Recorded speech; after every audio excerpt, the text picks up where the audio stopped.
Hey everyone, and welcome to another Plotty Time Minisode! This week we're doing something a little bit different. It's just me, Poppascotch, no Dr. Scientist, no Chump Slap. I'm on my own, so I decided to maybe move ourselves into a new recurring segment, maybe? And this week we're talking about video game movies. That's right, once a month, once every 2 months, several times a month. I don't know how we're going to do it.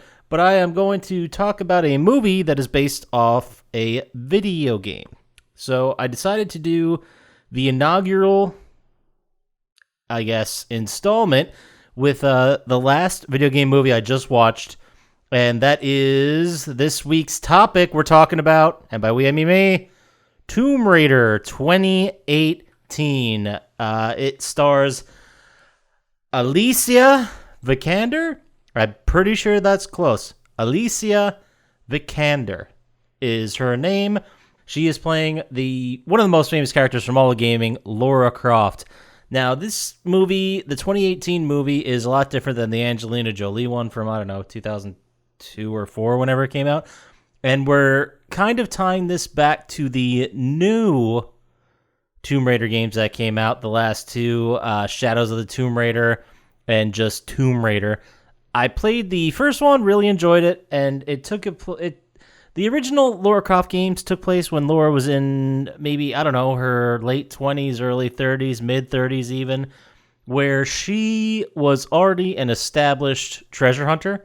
I mean, we talked about it in the podcast, the first thing we see about her character is the fact that she's already hunted Bigfoot, and she's a big deal in this universe, so that's where the first game opens. So now this is a different kind of sort of take on Lara Croft. It's kind of a reboot of the story, and this version of Lara Croft is early 20s, younger version, and this is kind of her finding her calling, I guess, is the start of this one. So what I'm going to do is I'm going to go through a brief synopsis of the story in my own words, how it went, and then I'm going to go through bit by bit, discuss it, and we'll talk about some of the good moments, some of the bad, and we'll wrap it up where was this faithful to the game, or was it good? First, the synopsis is that Lara Croft is in her early 20s. Her father had went on a expedition 7 years earlier, never came back. So she was, just a little kid, basically. Right now, where we're at with the company and with her family is that her father's still technically missing. He's not dead.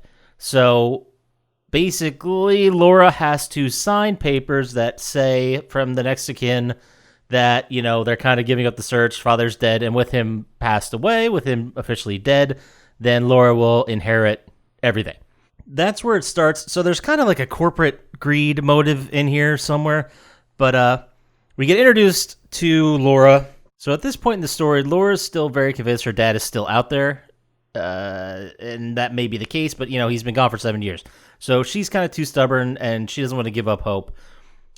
One day I forget exactly how, maybe I'll get into it, but she stumbles upon her dad's secret room, gets a clue, and decides to go to the island to find her father. She enlists the help of a boat captain. They go out to the island where her father was last seen, and then we'll get into that a little bit too in a minute. But once they get to the island, there's already a bunch of people there. Lara Croft does find her father, who just happens to be alive. And then there's another group of mercenaries hired by Patna is the name of the company they work for. Their point of being there is they've been there for the exact same time, like 7 years, just as long as Laura's father. Their idea is to find the secret in the temple and not come back until they do. So they've been there a long time. They're not thrilled about it. They want to come home. They want this all to be over, and if Lara Croft's father is going to stand in the way, they're going to mow right through him. Lara, after she finds her father, and he convinces himself that Laura's actually real this time, they kind of team up. The idea is that this man cannot get into the temple because what is in there is terrifying and going to kill everybody.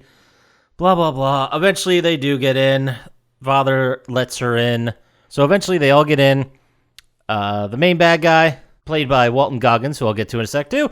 But basically, there's an altercation. They find out that the whole thing that the woman who was buried in there, it's a temple, The reason she was there is because she was infected with a virus and she was immune, so it's an extremely contagious, rapidly wasting virus that turns you into zombies. Like the rage zombies from 20 Days Later? Yeah, because there's zombies in here too. But that is mostly the gist. Laura gets away, her father dies, she decides to be a Tomb Raider, she gets her inheritance, and we assume that she's going to start on some kind of global jaunt to either find treasure or get back at the woman who set her and her family up, basically, to die. So that is the brief synopsis of the entire story. I probably should have gave a spoiler warning, but I figure if you're here, you're already into spoilers. And plus, it's like 2 years old. Give me a break. You're not going to watch it. You kidding? Were you sitting there? Really? Like, oh my god, I can't wait till the new Tomb Raider comes to other platforms. It's been out for 2 years. Whatever. What I want to get at a little bit of the cast. So, like I said, Alicia Vikander is the main character. Laura Croft, she's been in a bunch of stuff. She's very big. Then her father's played by Dominic West, who I mostly remember as McNulty, but he was also in 300. He's in so many things. You may not know exactly who he is, but if you saw him, you'd be like, oh, that guy. Definitely McNulty from The Wire for me. Then the main bad guy is played by Walton Goggins, who, long history of television. He was on The Shield forever. He was on, like, from episode 1 all the way through. He was on Justified as the main bad guy for, oh, God, I can't remember the actor's name, Timothy Olyphant. He's the main bad guy to him. He's another one of those character actors, too, that has been in a billion things. He's great. Every time he comes in, the project's better. Every time. So he's fantastic. Loved him in Vice Principals. Great in The Righteous Gemstones. And that's just recent stuff. He's been in a billion things. So having him here is definitely a plus. Rounding out the cast, you also have Daniel Wu, who plays the son of the fishing boat captain who took Laura to the island. He kind of takes a back seat partway through the story, and we'll get to it, where he is basically captured and forced into slavery, which is a thing, because the mercenaries are using slaves to dig. So that's kind of a bummer, but he eventually, rebels and gets back and ends up surviving the whole thing. So those are your main actors. You also have, the only other person really of note is Kristen Scott Thomas, who's been, she's an English actor. She's been in, I think she got famous with The English Patient. I remember her from Tell No One. She's fantastic. Always adding some real, if you can't get Judi Dench, you call Kristen Scott Thomas, because she'll be a great, classy supporting character. So let's go through beat by beat. We'll talk a little bit about the story in detail and, some thoughts, some ideas, whatever. The beginning of the story starts with Laura in a boxing gym, and she's, tough. She's a boxer. She's sparring with someone else. They beat the shit out of her or almost choke her out. It's supposed to show that she's tough. She's young. She's a badass. She isn't perfect. She's fallible. She's not the best out there. But she is almost about to pass out rather than tap out, so that tells you she's resilient, I guess, which is a good trait. Then after that is a very weird scene, because she's basically working as a bike messenger, and she doesn't have a lot of cash, not a high-paying gig, which is silly because she has, I assume, billions of dollars. She's independently wealthy, her father was. But she's living in a shitty apartment, making no money as a bike messenger. She dropped out of university at some point, but they do this thing called the Fox Hunt, which is an old, I don't know, a bike thing. I don't know if this is real, but the idea is with her and all her bike friends that all these people who ride bikes as messengers put in a pool, and then whoever catches the fox gets to keep the pool.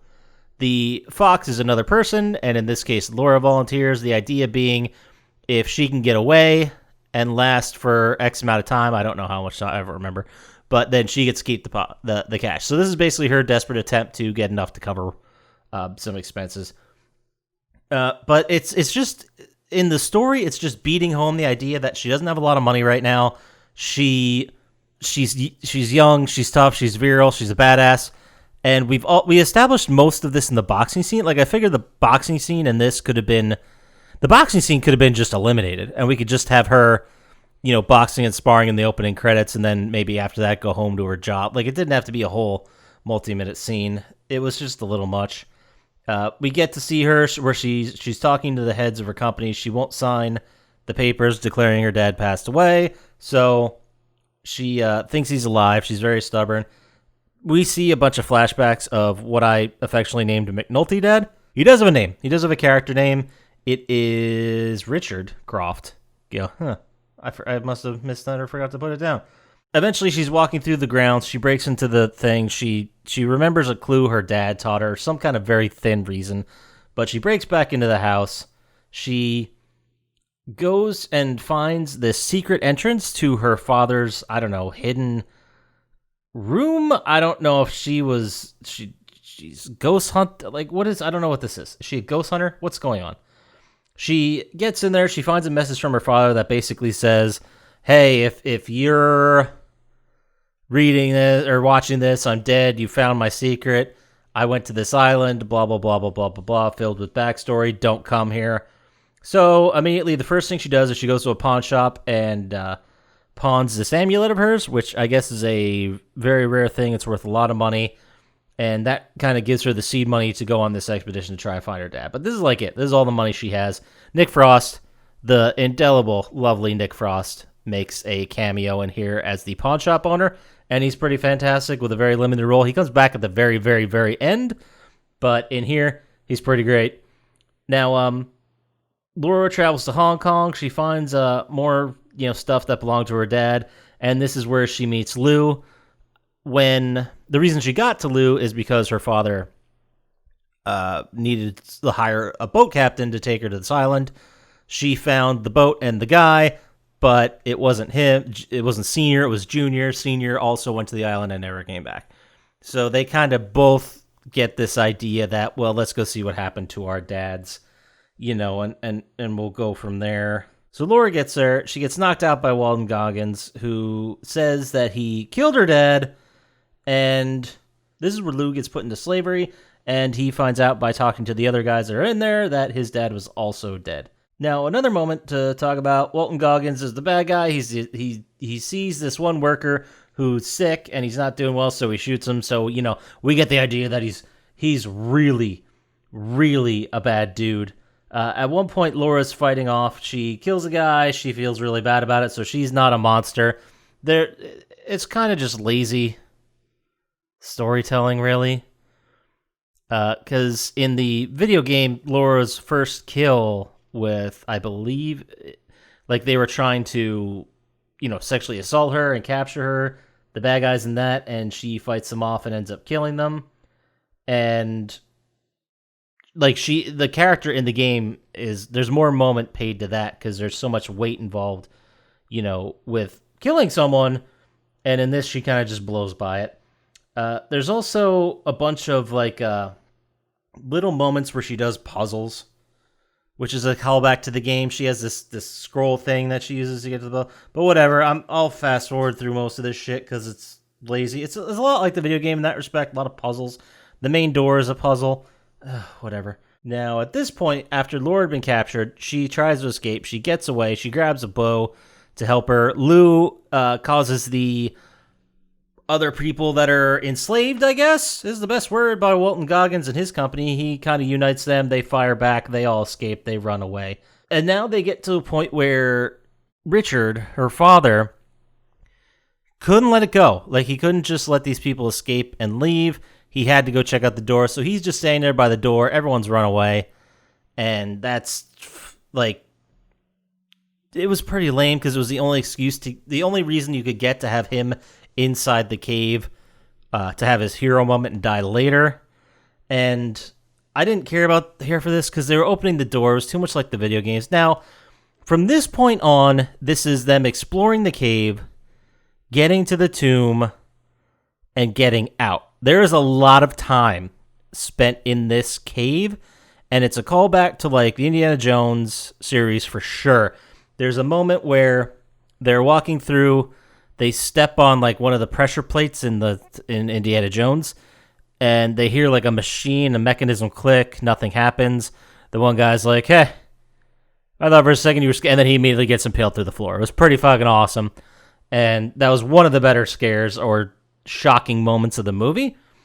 After that, they get to another puzzle where they have to determine what color they're supposed to put through the door, and the floor just starts like falling apart and just disappearing, kind of like with Indiana Jones when he stepped on the tiles and they just fell out. You even had the same shot from the bottom looking up as they were falling, which, whatever, that's fine. Which I thought this part was also very interesting because all the mercenaries that were with them, there was maybe 4 or 5 of them, and they just lost like firepower, like superiority outside. Like no one at any point questions like, hey, do you think all of our bros are still alive? We just spent 7 years on a fucking island with them.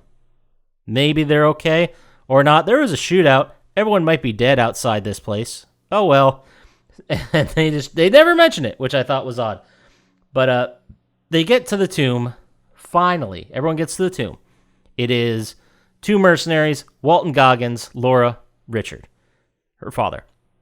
They open up the thing. This perfectly preserved body just starts melting away into this blackness.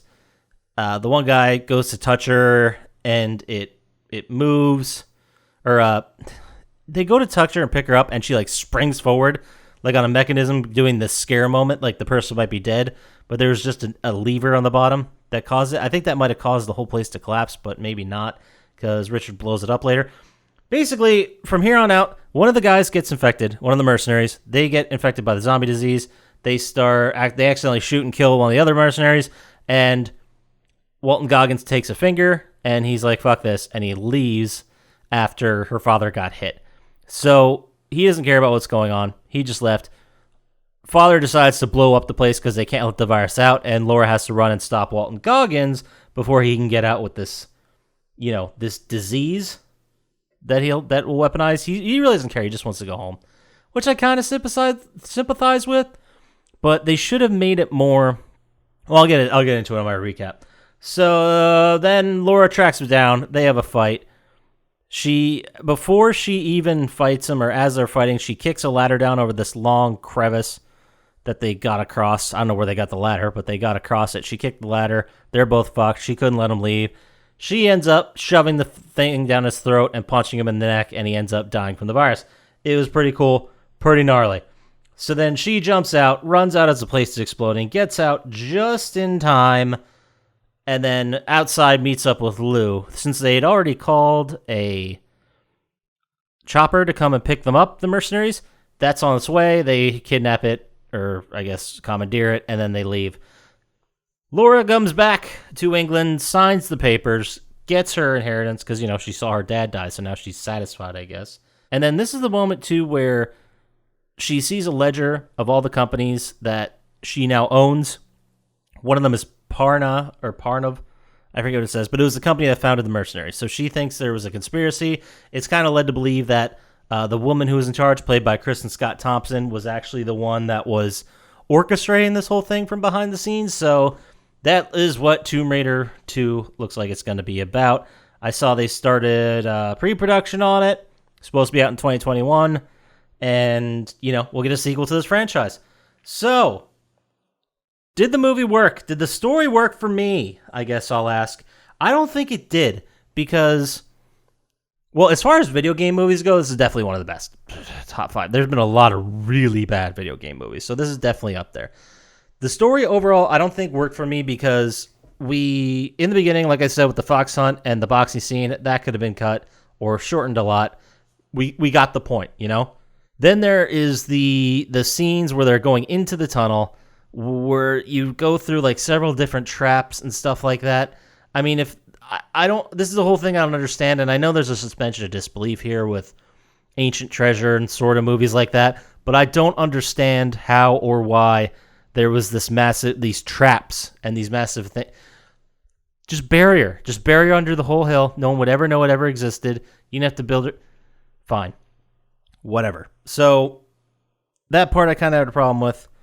Walton Goggins, I would have liked it more if there was more ambiguity here. Like, we didn't need that scene where he shot the guy that like kind of twisted his ankle, who was one of his slaves, because we already knew he was keeping slaves. We already knew he was menacing. We already knew he was a bad guy, and we already knew he'd just shoot whoever. We didn't have to actually show it. Like, that was needless. It kind of does work with the dichotomy with Laura feeling bad and Walton Goggins not giving a shit. Like, we reinforce who's good and who's bad, but still, it would have been nice to give Walton Goggins some more empathy. Like, it would have been a much more interesting story if they really slammed home the dude, I don't care anymore, I'm getting off this island, I'm going home aspect, because he's been gone for so long. Which they did use a little bit, but it was more about making him evil and clearly the villain. It kind of reeks of, like, reshoots, you know what I mean? Like, to add that Walton Goggins stuff that he just shot like a slave in the wood. Like, it doesn't make that's what it feels like. It's like, well, we got to make him more of an evil villain. We can't have a guy we relate with do bad things. So it just, I have no idea if that's true or not. It's just kind of what it feels like.